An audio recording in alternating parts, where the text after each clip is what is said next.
Развитие Южной Якутии на сегодняшний день – одна из важнейших задач, стоящая перед правительством республики. В последние годы в Нерюнгринском районе активно развивается промышленность, малый и средний бизнес, молодежное движение. О том, как поменялась ситуация и о планах в большое будущее в следующем сюжете. В начале 2000-х годов стабильная ситуация нерюнгринцев сильно пошатнулась. Многие градообразующие предприятия из-за нехватки финансирования перешли в частные руки. Из Нерюнгри хлынул отток населения, но в последнее время ситуация начала меняться. Южно-якутский комплекс начал развиваться.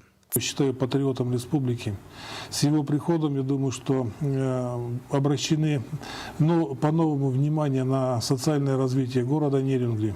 Только благодаря его поддержке решается такая глобальная проблема, как переселение людей из аварийного жилья в нашем городе. Проблема рабочих мест в Нерюнгри стоит особо остро. В этом году компания «Калмар» начала строительство горно-обогатительного комбината, что подразумевает новые рабочие места.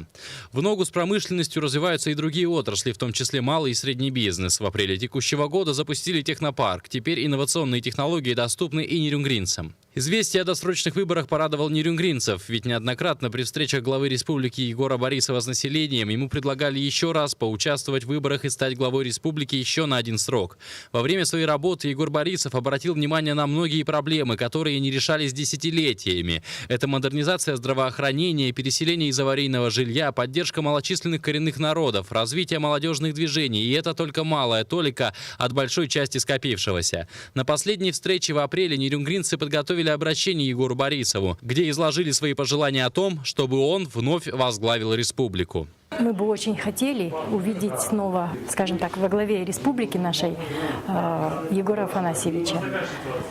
Потому что все равно я считаю, что и мы считаем, что должно учитываться мнение народа, доверие народа, и совместная работа будет плодотворной. Егор Афанасьевич Борисов поддержал нашу инициативу нерюнгринской молодежи, Нерюнгринского района о создании молодежного центра в Нерюнгринском районе. В период руководства Егора Афанасьевича был разработан план развития республики до 2020 года.